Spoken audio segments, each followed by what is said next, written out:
সারা দেশ একদিন তিপ্রাসাকে স্যালুট করবে। মহারাজ প্রদ্যোৎ কিশোর দেববর্মনের গুরুত্বপূর্ণ বক্তব্য। মহারাজ প্রদ্যোৎ কিশোর যখন বলছেন সারা দেশের মানুষ একদিন তিপ্রাসাকে স্যালুট করবে, নিশ্চয়ই গুরুত্ব আছে। কেন বলছেন মহারাজ প্রদ্যোৎ, পুরো বক্তব্যটা শুনুন, তারপরে নিয়ে কিছু কথা বলবো আপনাদের সঙ্গে। তার আগে নিউজ ত্রিপুরা 1 চ্যানেলটি সাবস্ক্রাইব করুন। यही महाराजा ने शुजा के लिए मंदिर भी बनाया था। यही महाराजा ने ये जमीन का रक्षा भी किया था और कभी भी भेदभाव नहीं किया। मैं भी वो करने वाला नहीं। यहां में minority process. I want to tell you one thing very clearly.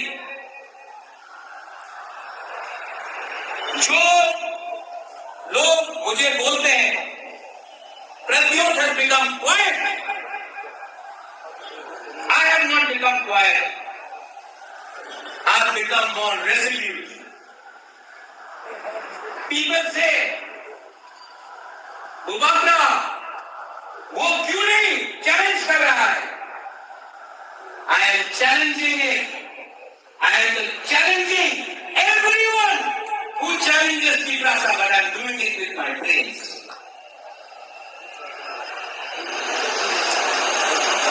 अंग्रेज को डंडा मार के महात्मा गांधी ने वापस विदेश नहीं भेजा, दिमाग से फाइट करके हमको मुक्ति मिला। आज अगर तिप्रासा अपना दिमाग से काम करे, एक तिप्रासा ये इस्तेमाल करके अपना अधिकार लेकर आए, तो पूरा देश भी बोलेगा आई सल्यूट द तिप्रासा।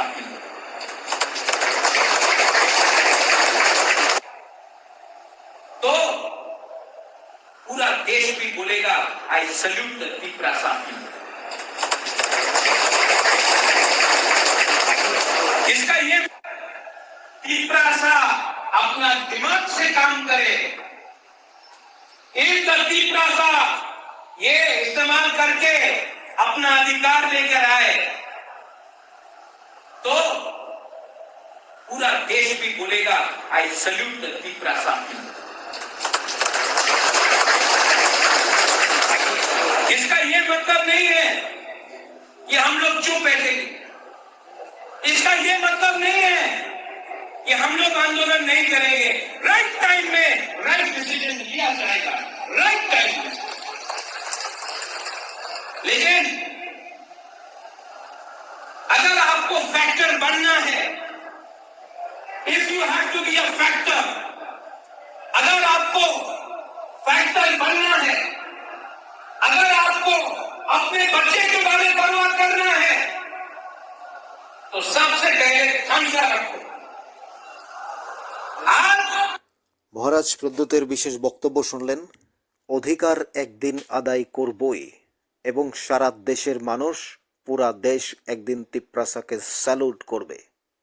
যেভাবে ইংরেজকে তাড়িয়ে দিয়েছি আমরা ডান্ডা মেরে, আন্দোলনের মধ্য দিয়ে, গুলির বিনিময়ে, লড়াইয়ের মধ্য দিয়ে, যুদ্ধের মধ্য দিয়ে, ঠিক সেইভাবে একদিন তিপ্রাসাও তাদের অধিকার আদায় করবে। এবং যখন সময়, যারা বলছেন মহারাজ প্রদ্যোৎ কেন আন্দোলন করছে না, মহারাজ প্রদ্যোৎ বলছেন রাইট টাইম আসুক, সময়ে আন্দোলন করব, সবই হবে সময় অনুযায়ী, কোনো কিছু আগে পরে নয়, আমাদের সময় অনুযায়ী সব কিছু হবে, সবাইকে অপেক্ষা করতে হবে। মহারাজ প্রদ্যোৎ কিশোর যে কথাগুলো বলছেন, যে রাজ্যের উন্নয়নের পেছনে কিংবা তিপ্রাসার জন্য তার এই কথাগুলো, আপনাদের কি মনে হয়? মহারাজ প্রদ্যোৎ যখন বলছেন আন্দোলন সময় অনুযায়ী করব, সেই সময় আসুক, অপেক্ষা করো, তিপ্রাসার বিরুদ্ধে ফাইট নয়। এ রাজ্য মহারাজরা শাসন করেছে, এ রাজ্য রাজাদের দখলে ছিল, শাসন করেছে, এখন গণতান্ত্রিক শাসন চলছে। কিন্তু তার বক্তব্য, তিপ্রাসারা চুপ করে বসে থাকবে না, তিপ্রাসা তাদের অধিকারের জন্য লড়াই করবে, আন্দোলন করবে, প্রশাসনের সাথে কথা বলবে। যেহেতু তিপ্রামথা এবং বিজেপির বর্তমানে অ্যালায়েন্স সরকার রয়েছে, আবার মহারাজ প্রদ্যোৎ কিশোর 125 অ্যামেন্ডমেন্ট নিয়ে দিল্লিতেও মিটিংয়ে বসেছিলেন, আগামী কয়েকদিনের মধ্যে আবারও যাবেন, সেগুলো নিয়ে কথা হবে। অন্যদিকে ত্রিপাক্ষিক চুক্তি নিয়ে আলোচনা চলছে, ভারত সরকারের অ্যাকোয়ার্ড সাইন, সব কিছু নিয়ে প্রতিদিন কোথাও না আলোচনা, কোথাও সমালোচনা চলছে, এগুলো চলতে থাকবে। কিন্তু মহারাজ প্রদ্যোৎ যে ভেরি ইম্পর্টেন্ট কথাটা বলছেন, যে তিনি বলছেন সারা দেশের মানুষ একদিন তিপ্রাসাকে স্যালুট করবে। তার অধিকার পাওয়ার মধ্য দিয়ে বুঝবে মানুষ কেন মহারাজকে সাপোর্ট করা দরকার।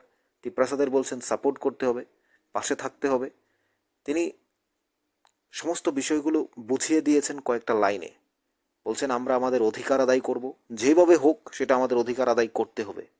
কখনো আমরণ অন্বেষণের মধ্য দিয়ে তিনি বুঝিয়েছেন, কখনো অ্যাডেসিভ স্ট্রাইকের মধ্য দিয়ে, কখনো রেল অবরোধ, কখনো প্রশাসনের সঙ্গে কথা বলা এবং সেন্ট্রাল গভর্নমেন্টের সাথে আলোচনা, দেশের স্বরাষ্ট্রমন্ত্রীর সঙ্গে বারবার মিটিং এবং বারবার চিঠি পাঠানো, দিল্লিতে উড়ে যাওয়া, স্বরাষ্ট্রমন্ত্রীর সাথে কথা বলার পর চুক্তিতে সাইন করার পর বিজেপির সাথে অ্যালায়েন্স করা, জোট গঠন করা, দুজন মন্ত্রিত্ব পাওয়া, সব কিছু মিলিয়ে মহারাজ প্রদ্যোৎ সমস্ত দিক উজাড় করে দিয়ে কাজ করছেন।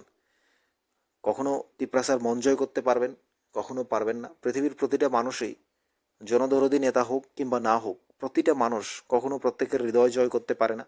তাই রাজনীতিতে উত্থান পতন থাকবে। মহারাজ প্রদ্যোতের একটাই বক্তব্য, যারা সত্যিকারের তিপ্রাসা রয়েছে, যারা সত্যিকারের ত্রিপুরা রাজ্যের উন্নতি চায়, তিপ্রাসার ভালো চায়, কিংবা রাজ্যের উন্নতি চিন্তা করে, পাহাড়কে ডেভেলপমেন্টের কথা চিন্তা করে, তারা কখনো বিরুদ্ধে যাবে না, মহারাজ প্রদ্যোতের সাপোর্টে থাকবে। যারা আগামী দিনে নিজের বাচ্চাদের ভবিষ্যতের কথা চিন্তা করবে, যেই গ্রামে বিদ্যুৎ, পানীয় জল, রাস্তাঘাট, স্বাস্থ্য, শিক্ষা পৌঁছয়নি ঠিকঠাক, সেই গ্রামকে ডেভেলপমেন্ট করার জন্যই তিনি সরকারের সাথে অ্যালায়েন্স করেছেন।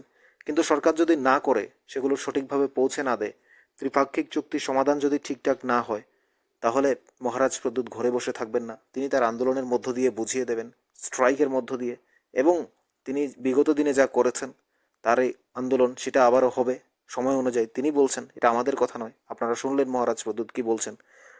সঠিক সময় আন্দোলন চলতে থাকবে, যে আন্দোলন সবকিছু অধিকার এনে দেবে। মহারাজ প্রদ্যোতেরই বার্তা। এবং ত্রিপুরার উন্নয়নের জন্য, আপনার পাহাড়কে ডেভেলপমেন্ট করার জন্য, কিংবা আপনার বাচ্চার ভবিষ্যতের কথা চিন্তা করে আপনি তিপ্রাসাকে সাপোর্ট করবেন, পাশে থাকতে হবে। মহারাজ প্রদ্যোৎ এই বার্তা দিয়েছেন।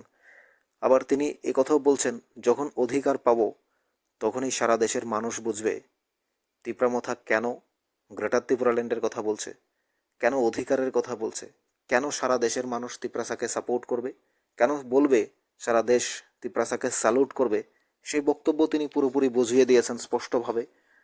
সবাইকে ধৈর্য ধরার কথা বলেছেন, অনুরোধ করেছেন যে মহারাজ প্রদ্যোতের প্রতি যেমন বিশ্বাস থাকতে হবে, তেমনি ত্রিপুরা মথা দলের উপর বিশ্বাস থাকতে হবে, পার্টির উপর বিশ্বাস থাকতে হবে। এবং মহারাজ প্রদ্যোৎ স্পষ্টই বলেছেন তিপ্রাসাদের অধিকার আদায় করবেন, এবং একদিন সারা দেশের মানুষ, পুরা দেশের মানুষ তিপ্রাসাকে স্যালুট করবে। অর্থাৎ সারা দেশ যখন তাকিয়েছিল মহারাজ প্রদ্যোতের দিকে অ্যাকোয়ার্ড সাইন চুক্তি নিয়ে, সারা দেশ যখন আলোচনায় ছিল, তখন আনন্দে উদ্ভাসিত হয়েছিল, আবার সমালোচনাও চলছিল। অর্থাৎ একদিন যখন এই ত্রিপাক্ষিক চুক্তি ঠিকঠাক হবে, তিপ্রাসার যখন ডেভেলপমেন্ট হবে, তিপ্রাসা যখন অধিকার পাবে, তখন সারা দেশ স্যালুট করে বলবে মহারাজ প্রদ্যোৎ পেরেছেন, কথা দিয়ে কথা রেখেছেন। এটাই তিনি বোঝাতে চেয়েছেন। আপনাদের কি মনে হয়? আমরা প্রথম থেকেই বলছি, মহারাজ প্রদ্যোৎ কিশোর অত্যন্ত গুরুত্বপূর্ণ একজন ব্যক্তিত্ব, যার দায়িত্বশীলতা, উদার মানবিকতা, অর্থাৎ সত্যিকারের অর্থে আমাদের মুগ্ধ করে। তিনি রাজপরিবারের সুযোগ্য সন্তান, অত্যন্ত গুরুত্বপূর্ণ দায়িত্ব তার। তিনি মানুষের দিকে হাত বাড়িয়ে দেন উদার হস্তে, এবং তাকে আমরা প্রথম থেকেই বলছি মহারাজ প্রদ্যোৎ অত্যন্ত সম্মানের, এবং আমাদের কাছে অত্যন্ত আনন্দের যে মহারাজ প্রদ্যোৎ কিশোর, যার নামের পাশে মহারাজ কথাটি যুক্ত আছে, তিনি রাজপরিবারের রক্ত বইছে যার শরীরে, তাকে আমরা অত্যন্ত ভালোবাসি, শ্রদ্ধা করি। আপনাদের কি মনে হয়? আপনারা মহারাজ প্রদ্যোতের এই বক্তব্য শোনার পর আপনারা চ্যানেলটিকে অবশ্যই সাবস্ক্রাইব করুন। নিউজ ত্রিপুরা ওয়ান চ্যানেলের সাথেই আপনারা থাকবেন। আশা করি আপনারা প্রত্যেকে একটি করে সাবস্ক্রাইব করলে আমরা অনেক দূর এগিয়ে যেতে পারি। আপনাদের একটি শেয়ার, একটি লাইক আমাদেরকে অনুপ্রাণিত করে। আপনার মতামত অবশ্যই কমেন্ট বক্সে জানাবেন।